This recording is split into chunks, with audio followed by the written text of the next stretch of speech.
there's some companies that are focused on privacy, but I think focusing on this decentralized nature is a feature and something that's being embraced both by banks and enterprises. All of these chains, all of these providers, we want to maximize the velocity that is of the entire industry. How do you think about it? Where does the competitive landscape shake up here for these payments chains, for these kind of like RWA stablecoin chains? How do you plan to kind of win and dominate? Welcome back to The Roll Up. This is your home to learn from the biggest guests, the brightest minds at the tip of innovation. Our goal is to help spread the collective knowledge of everyone in our community. We are breaking crypto out of its echo chamber and taking it to the real world. Sit back, relax, and enjoy it.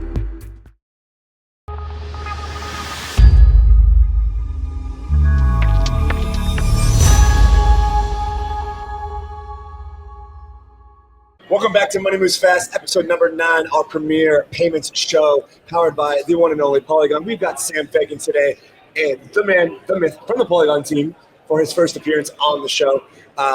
We're here live at SmartCon. Sam, good to have you, man.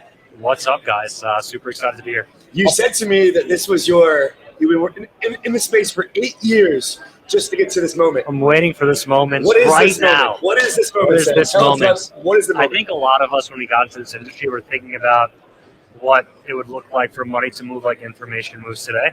And I think we're kind of we're crossing the chasm. We're crossing the starting gates, and the moment is now. We're starting to see enterprise adoption, starting to see institutional adoption of stable coins. And yeah, it's just super exciting. And yeah.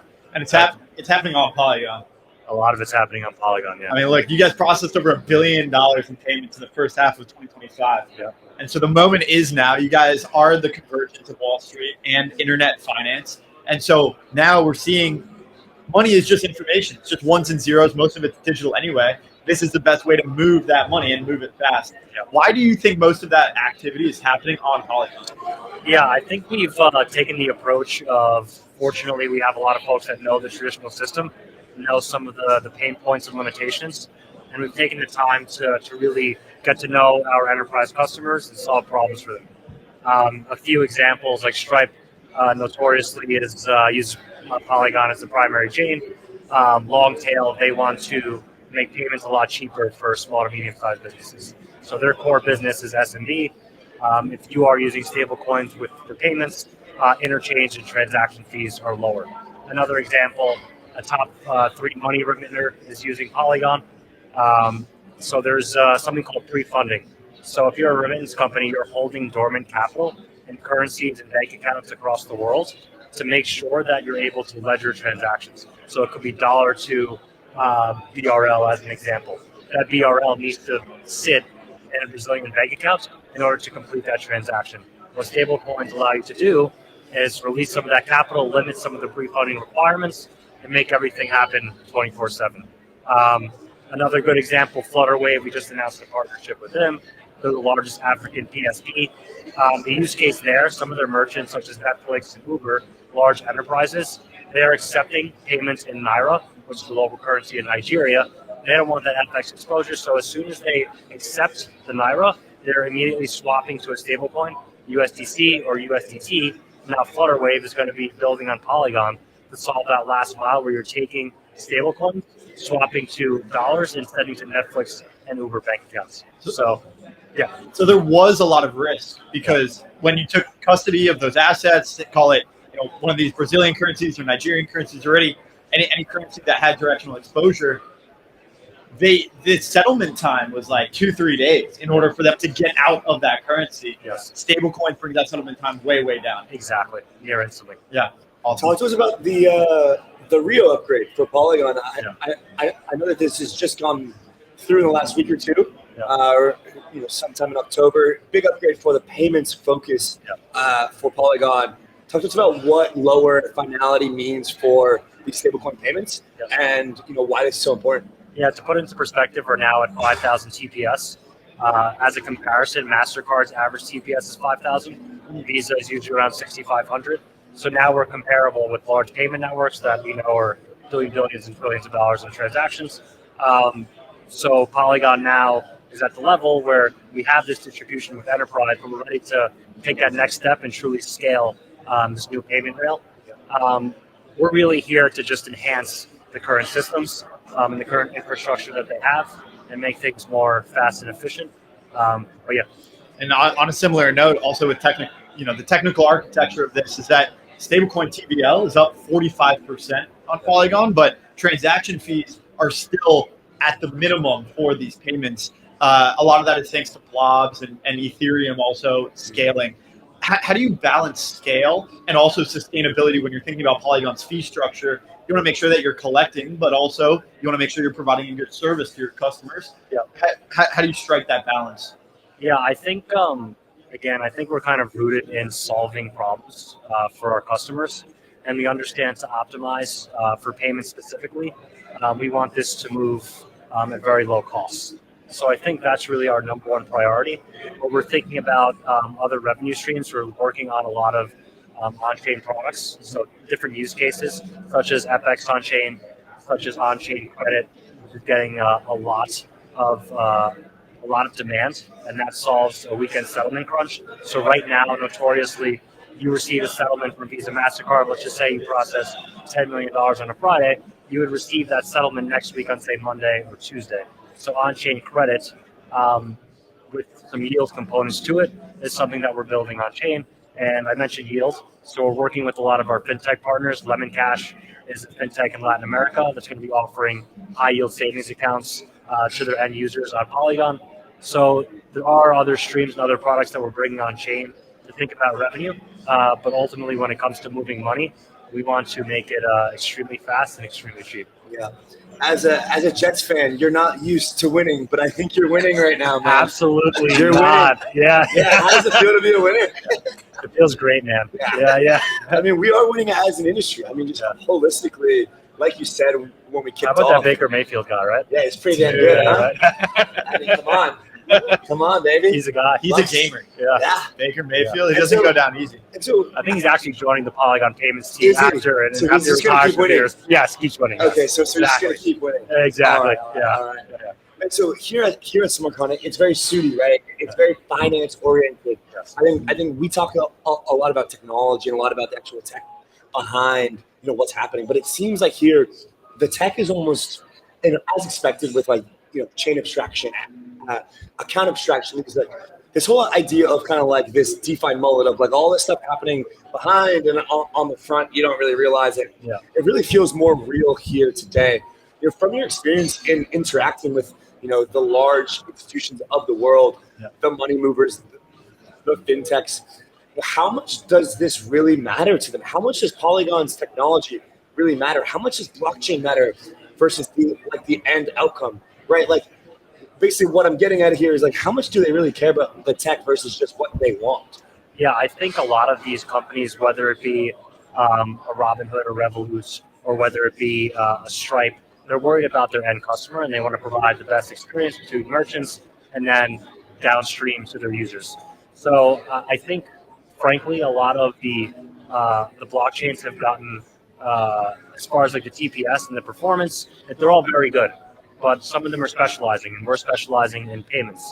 And the way in which we like to think about it is we want to tap into these large distribution channels that already have a really good front end and just power their back end and make it more streamlined and efficient. We talk about supercharging fiat.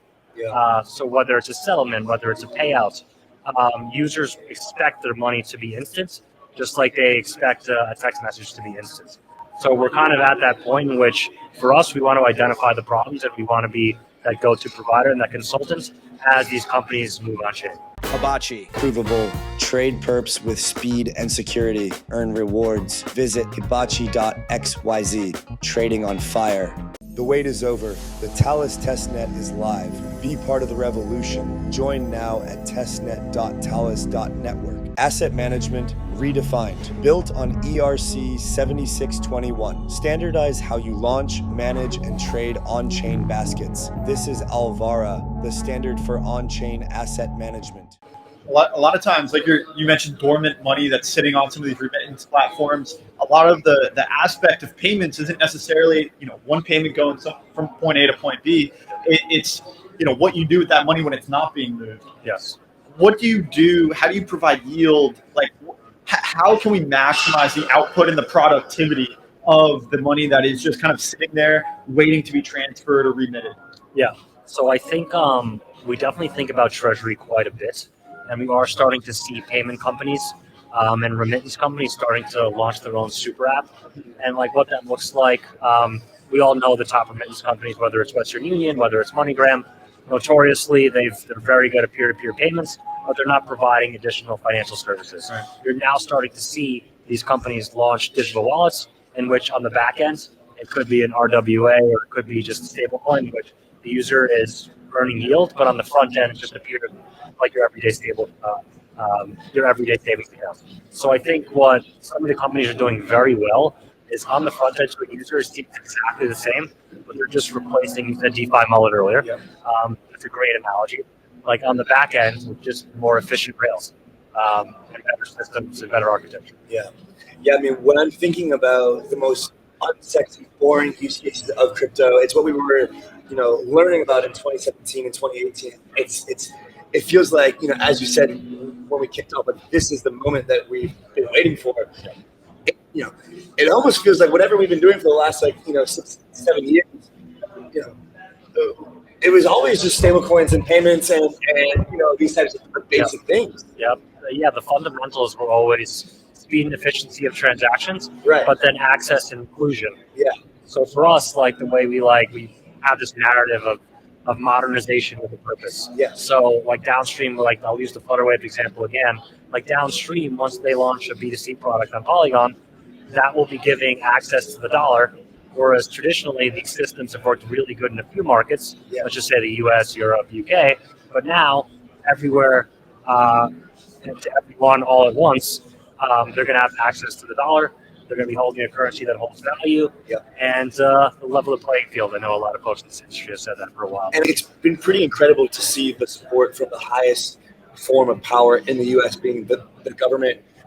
On 60 Minutes last Sunday, Trump has basically said that he just wants to win crypto. Yeah. Stablecoins are clearly a way for the U.S. to extend the dollar's hegemony globally and dominance. Yeah. So it's kind of like we have all the firepower needed to make this happen, and then it's teams like yourselves basically going out and implementing that in a private kind of commercialized fashion. Yeah. We have Secretary Best saying I think $3 trillion in stablecoin supply by 2028. I think that we can get to 10 trillion in the 2030s. Where does Polygon fit in this? Where does the competitive landscape shake up here for these payments chains, for these kind of like RWA stablecoin chains? How do you plan to kind of win and dominate into the 2030s? Yeah, I think ultimately we talk about just access and inclusion. I think we're a pretty purpose-driven organization, and I think leading with that ethos, hopefully the rest will play itself out. But right now we're really just focused on payments and providing access and inclusion to people that need it most. I think I mentioned it earlier, like traditionally the infrastructure today or the systems today works for a few markets, but now we want it to work everywhere and for everyone. So I think right now we're trying to solve problems, and we're just crossing the starting gate. Yeah. But I think we'll do pretty well if we just stick to our ethos and solving problems for large enterprises and institutions. Yeah. Well, one thing you mentioned about capital velocity is kind of, I've thought about this before, where it's difficult for a company to really monetize and continue to maintain monetary velocity, because one thing about velocity is that it's in motion, and so it's going maybe from Polygon to somewhere else. Yep. When you think about capital velocity, I agree that's a much more accurate indication of the health of an economy, because buying and selling things, you don't want just a bunch of money sitting in one place. You want transactions flowing back and forth. And so, do you think about the velocity within the Polygon ecosystem, like we can bounce back and forth, but it all stays in Polygon? Or do you think, okay, we've got all of these chains, all of these providers, we want to maximize the velocity that is of the entire industry? How do you think about this? Yeah, so it's a few points. One, on the prior point, regarding Polygon specifically, we want to tap into these large distribution channels. So we go on our mobile phones every day. We use Robinhood. You mentioned Venmo earlier. We want to be in those conversations in which when they make a move on chain, we want to tap into those distribution channels. where transactions are happening on the Polygon network. Now, as far as interoperability, we do have a product called Ag Layer. Very early days, but basically it's a unified settlement layer, so unifying liquidity across chains to ultimately have that unified liquidity to disperse respectively. So we are thinking about interop, but I think right now we're probably 5-10 years away from really scaling that technology. And I think folks at Polygon might have a different answer to that question. But right now we're focused on a network of solving problems and having that distribution on our network. Relay, low fees, lightning speed, and the power of multi-chain at your fingertips. Instant multi-chain payments. Choose any token on any chain. 75 plus networks supported. More than 5 million users. 8 billion plus volume processed.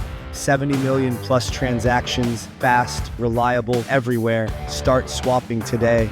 Only on Relay. Blockchain shortcuts, templates, and widgets. Launch without friction. For builders, by builders. Visit enso.build. What are you most bullish on right now, and what are you bearish or cautious about in the industry?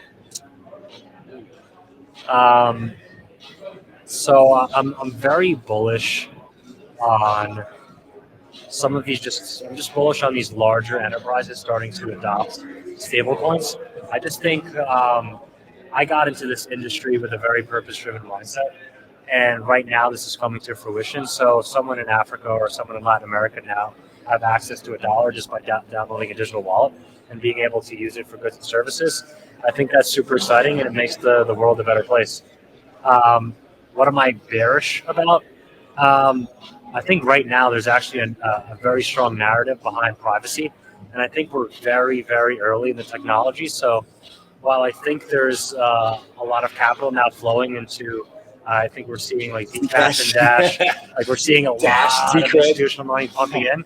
I just think these networks and these protocols are very, very early. Yeah. And being able to solve for full anonymity of both the transaction and the sender and recipients, it's still very, very early days.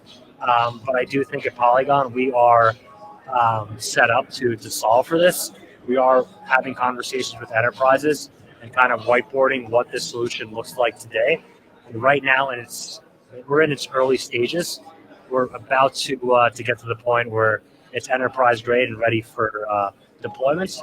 But the amount of capital flowing in right now is pretty crazy, guys. Yes. Polygon historically one of the strongest ZK teams in the space. I remember speaking with Jordi Bolina when he was at Hermes. Yeah, and then We're super excited. We'll get there. It's Just it's interesting. We were talking to a bank the other day, and some of the folks on the team were talking about privacy, but the head of blockchain there was saying the public nature is actually a feature.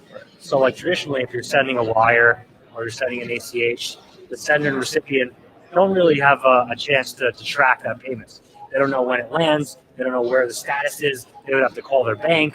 Hopefully they get someone in customer service that's friendly and is willing to answer their questions. But now if you're doing that same transaction on chain, you can see that it's pending.